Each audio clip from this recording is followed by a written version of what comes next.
Hello, and welcome to this short talk to help start building your business continuity. This talk covers the basics that you need and is focused primarily on helping you when you have only limited or even no business continuity planning in place, but want to do some more. The talk is aimed primarily at small businesses, in particular micro businesses. Using the knowledge, expertise and flexibility inherent in many small businesses means that you can still undertake business continuity planning alongside all of the day-to-day stuff that is necessary to keep your business successful. To start, why undertake business continuity planning given all the other pressures on your business? Well, it will keep your business afloat.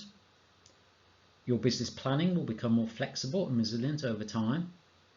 The techniques will benefit other areas of your business, and some organisations are required to do it for contractual reasons.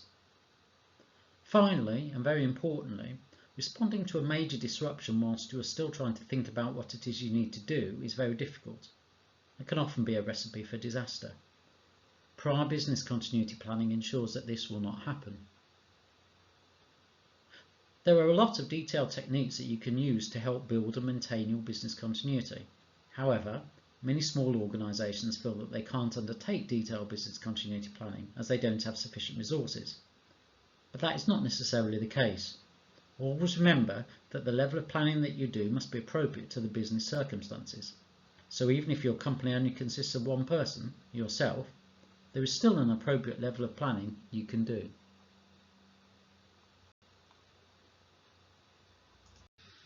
Adding resilience to your business can take up time and eat up precious resources, which means it is tempting to put on the back burner. There will always be important things you need to do to grow your business. But some of the things described in this talk will happen, maybe not tomorrow or even in the longer term, but some will happen, and so you will need to be prepared. Let's start. When you begin your business continuity planning, there are 4 basic concepts that will help frame your thinking. Firstly, what are your key products and services for success? What is it that actually brings in the cash flow for your business? Secondly, what do you actually need to do to deliver these products and services? For example, who is involved? This includes suppliers. What equipment to use? What resources are involved? When you consider these products that constitute your successful business, don't forget more intangible products such as your good reputation on social media, particularly if you're an internet-focused business. A sudden drop in your reputation, for whatever reason, could lead to a serious impact, and a good business continuity plan will consider these intangible areas alongside your actual products and services. Understanding your products, services and how you produce them should be areas that you already have lots of knowledge in, as you understand your business best. And at this stage of the analysis involves capturing the knowledge you should already have. Thirdly, once you have identified this information, the next stage is to consider what could disrupt your business and when, and the timescales that this could cause disruption. Disruption could mean things such as power cuts or bad weather. But don't worry about the actual detail for the moment. Just think about the impact if you lost key areas, and don't forget at this stage potential disruption for suppliers or your customers, or even from wider areas such as a slowdown in economic activity. Finally, with all of this information, you can start to think about what you need to do to keep your business going during any disruption. I've made the point here that you need to consider a level of business continuity that is appropriate to your business. There are other things you need to consider as you start planning.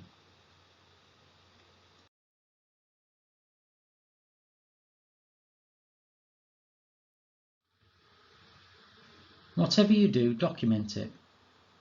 If you are starting with a basic plan, this doesn't mean folders and folders of documents, but you should capture what you do, even if the only person who will be using this plan is yourself. Next, get an idea for the timescales you want to do this in. If you have no plan at all, I would suggest getting some basics in very quickly and then thinking longer term how much time and energy you can commit to this. If you're in a slightly larger organisation, then make sure the top management support what you're doing and they've committed to be involved regularly. And of course, it should be adequately resourced. Even if you're a sole trader or micro business, business continuity should be an integral part of your business planning, and you'll need to identify appropriate times to do this, although only you will be able to say what an appropriate amount of resource is in your context. Having summarised the basics of business continuity, I will now go through the same steps, but in more detail. The slide here shows the areas that I will be covering as you develop your first plan, or refine your existing plan. Here are 6 stages I will be going through to help you develop your plan.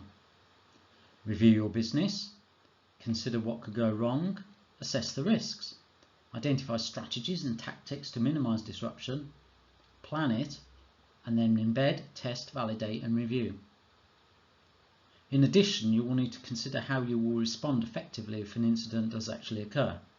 I will not be covering this in this webcast, but that is also something that will need to be integrated into a longer term plan. To return to the first stage, use your understanding of your business to list all of the key products and activities that provide the majority of your work and on which your business depends for its success. This should be relatively easy, as should the second stage, which is to identify what are the key components and activities used to deliver these products. The sorts of things I mean by key components are outlined on the right of this slide and include areas such as your materials, staff and your suppliers.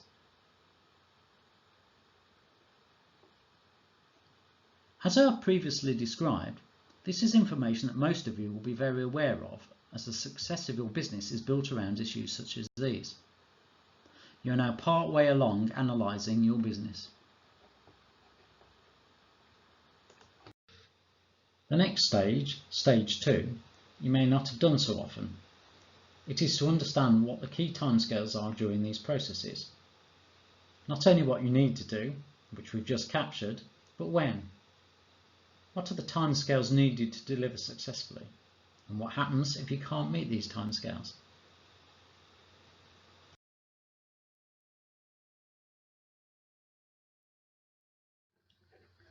As part of your timescale analysis, you will need to identify the points at which disruption will have serious consequences for your business. So serious that the core of your business or business strategy is threatened. In most cases, the serious consequences will be a direct impact on your cash flow that could threaten the business survival. But they could also include other issues. How much disruption can you tolerate before this starts to happen? For example, if your website goes down or you need to close down business premises such as a shop, then there will be an immediate hit on business with a reduction of cash flow. But you may have business interruption insurance that covers these losses in the short term. But will it cover the longer term impacts? Customers identifying other products that they move to instead of yours? Or your reputation suffers such a hit that customers decide that you are not worth supporting anymore? The second thing you will need to do is identify how soon you must start to recover from the disruption. When you come to plan how to deal with the disruption, you will obviously want to do it before you get to the point where the damage to your business is becoming irreversible. But planning takes time, resources and money, and whilst everyone wants to get their business up and running immediately again, often the investment costs needed to do this will not be worth it, and it will be more cost effective to take a small hit on your business by accepting some amount of disruption.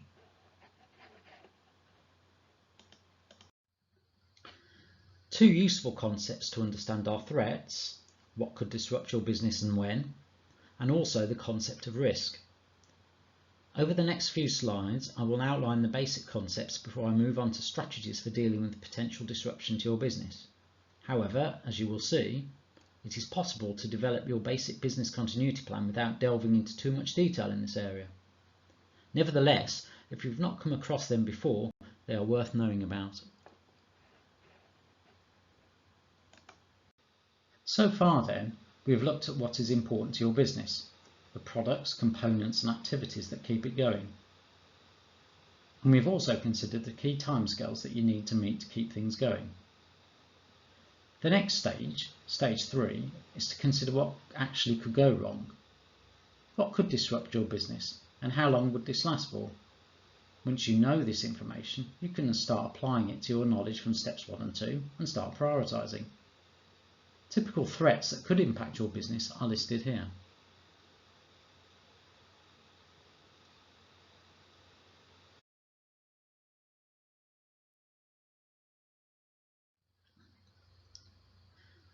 You could also include specific business impacts, which may be caused by any of the threats above. Some are listed here. To do a full analysis, we need to be able to identify two things: the likelihood that an event may actually happen, and the impacts if that event does indeed happen. Having this information will help you decide which are the key areas you need to focus on, as they could cause maximum damage to your business.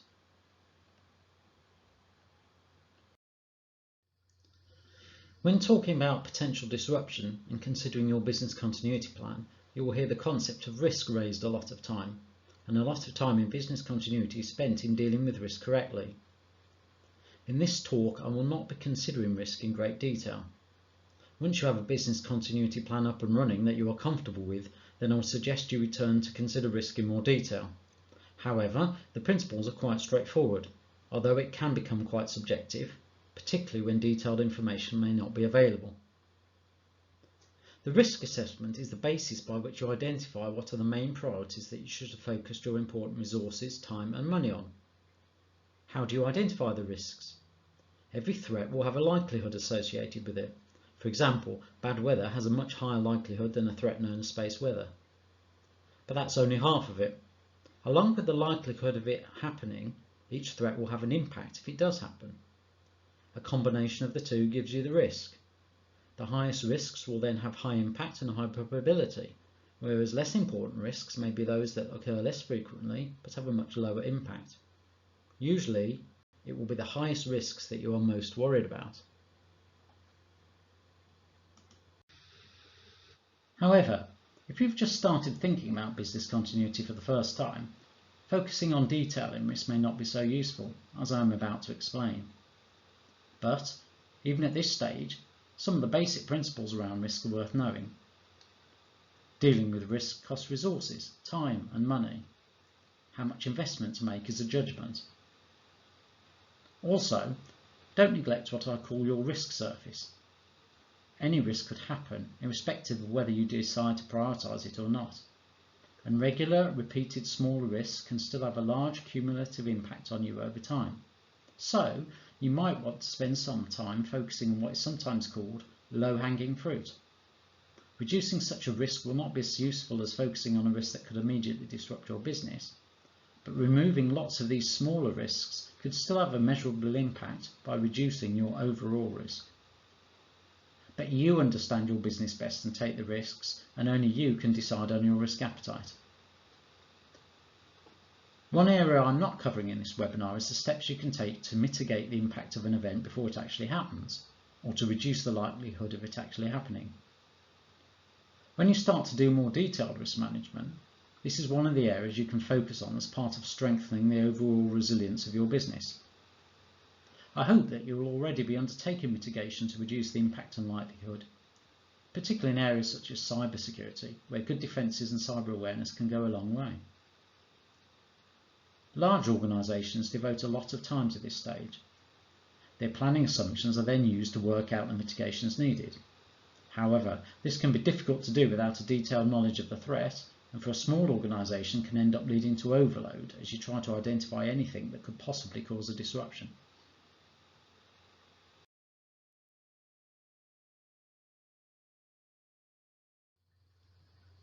In the past few slides, I have outlined how to understand the risk that your business will be impacted by a range of potential issues. Of course, the problem with doing this is that it is very difficult to identify all the potential things that could disrupt your business, and it is even harder to assess how likely it is that they will happen. For example, you may be able to identify that major flooding could potentially cause a lot of disruption to your business. But how often will a major flood occur?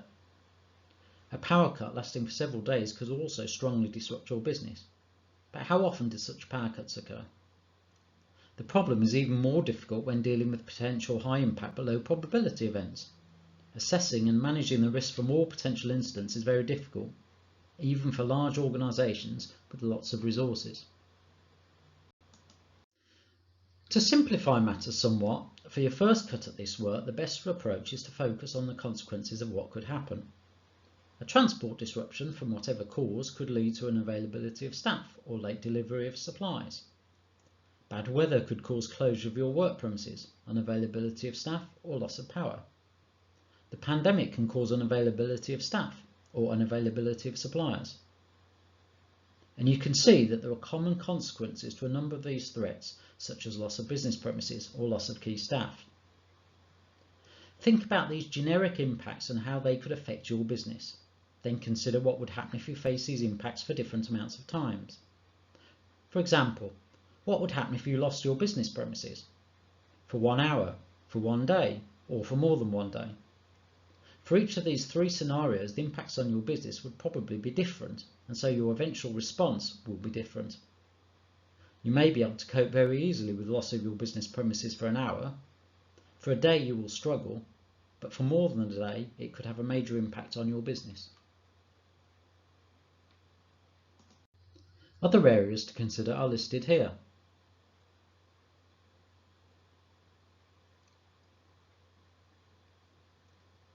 And don't forget areas such as losing vital business information or personal information in a major data loss. Also, consider how would a cyber impact affect you? How vulnerable are you to crime in the area where you are based? Now you can put it all together by prioritising what is most important to you and working out how to lower the risk to your business. You have already worked out what are the key areas of your business, and you have estimations of the impact different events would have in different timescales. By thinking about the risk, even if not in such a formal way as the risk assessment above, you should have an understanding what impact it would have on your business and the amount of time you would have to solve the problem before the worst happened with a serious impact on the ability of your business to survive. Write these down. For each, assess them as the most important, important, lower importance, and those that you don't need to focus on at the moment, including those areas that aren't actually relevant to you. Now you have a reasonable idea about what could disrupt your business and how long it will last. You've identified what are the areas that you most need to worry about. The next step is to work out what you can do to minimize any disruption if an incident occurs. You now need to identify a strategy for dealing with each of these potential disruptions. The 4 classifications below are a useful way to group your strategies. Consider people and availability of staff, premises, such as your office or factory, resources, do you need to use IT, equipment, or transport your goods, suppliers and their suppliers too. Then identify actual tactics used to achieve each strategy. These are the specific things that you will need to do to keep things going if the worst comes to the worst. For example, if you have unavailability of business premises, can your staff work from home? Can you source a temporary office space?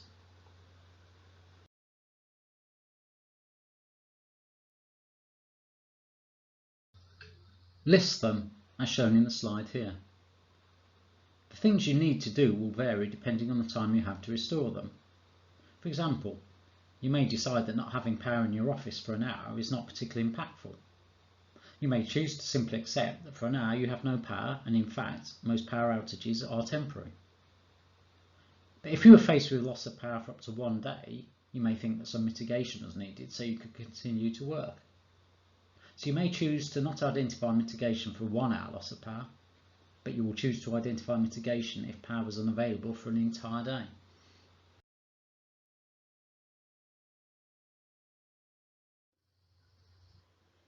Now you can plan. For your first cut of a plan, focus on the priorities and actions that you will need to do when things go wrong.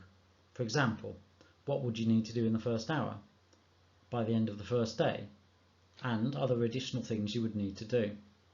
And importantly, identify whose job it will be to actually do these things. Think. Can you do everything in the plan immediately? Focus on your key priorities. Some of the mitigation that you have identified can be done now.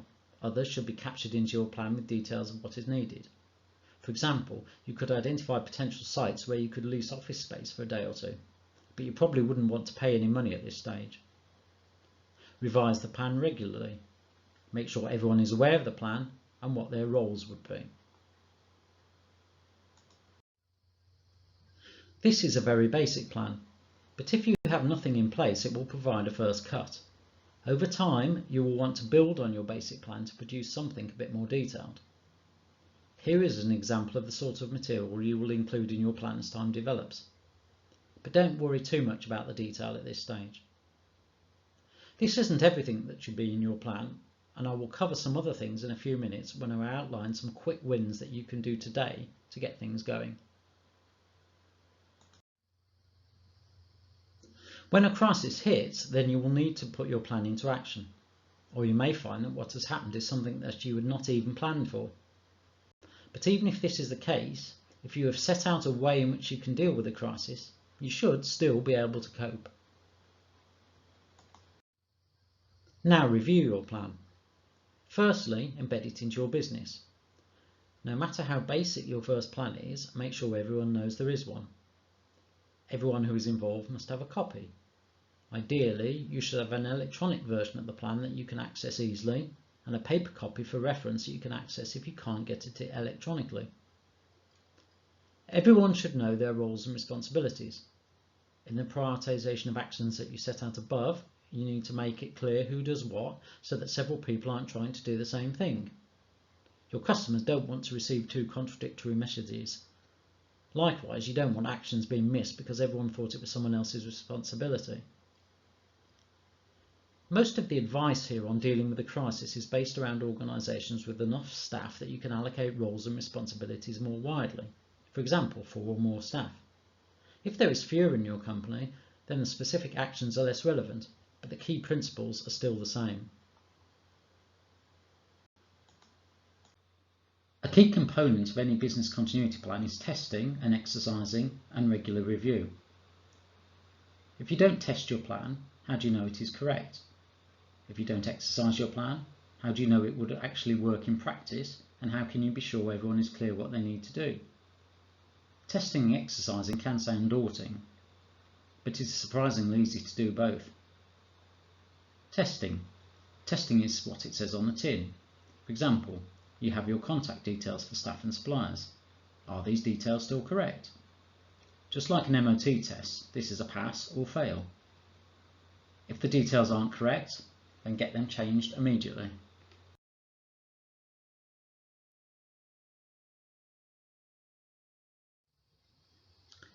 Exercising seems more difficult, but isn't really. Your plan will have identified lots of things you need to do before and during a crisis. But will this really work? A basic exercise, known as a tabletop exercise, is largely a review of your plans.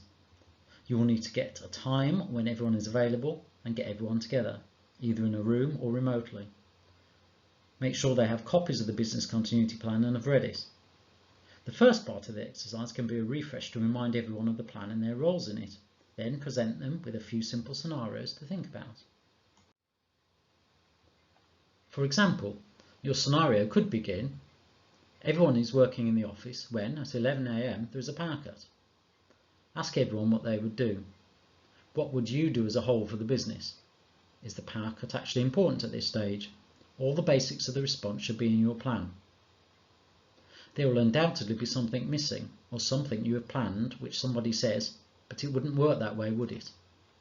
That is good if you find that out. It is unlikely that your plan will work straight out of the box, and you need to test it in even simple scenarios. You can then build on these scenarios. For example, after some discussion around the first scenario, you could increase the pressure a bit. It is now 2:30 PM. The power is still off, and some people's laptops are running out of battery power, and their phones will soon. What can you do then? At this point, you will also identify additional mitigation that you may like to consider. For example, in this case, should everyone be given a low-cost phone battery charger that they could use to get additional use out of their phone? But remember, an exercise isn't there to find people out or make them look stupid, so make sure both your exercise and the way you run it respects this. An exercise is to build familiarity with your response, and to identify areas that need to be improved. There are some things that you can do today to get you started and will help build your resilience. These may seem obvious, but it is key information, and in fact it will form part of the information in your business continuity plan once you build it up.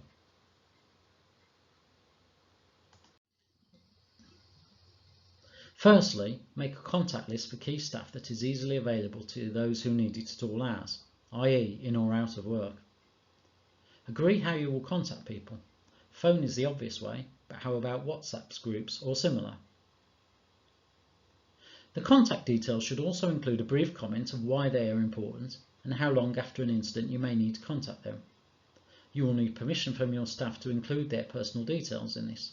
Set out exactly when and only when you would use it. Remember, this is personal information. Treat it appropriately and keep it secure.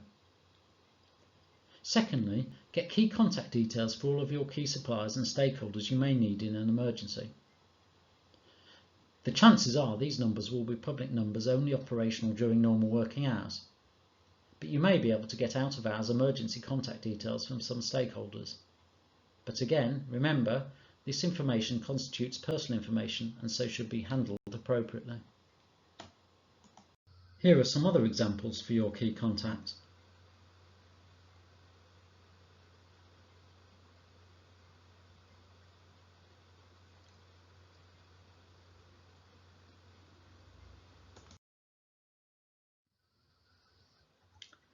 And you should also do some research on the internet or similar and get details of alternative suppliers you could use.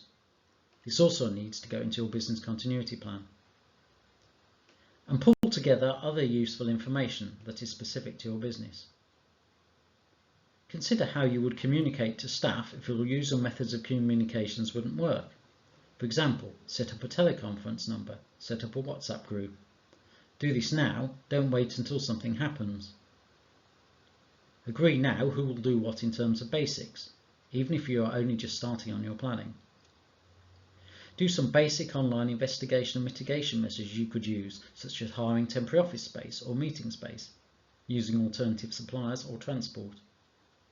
These are things you can do relatively quickly and painlessly. Hopefully, you will soon have a basic business continuity plan in place. Within the next day or so, you can certainly get the quick wins completed.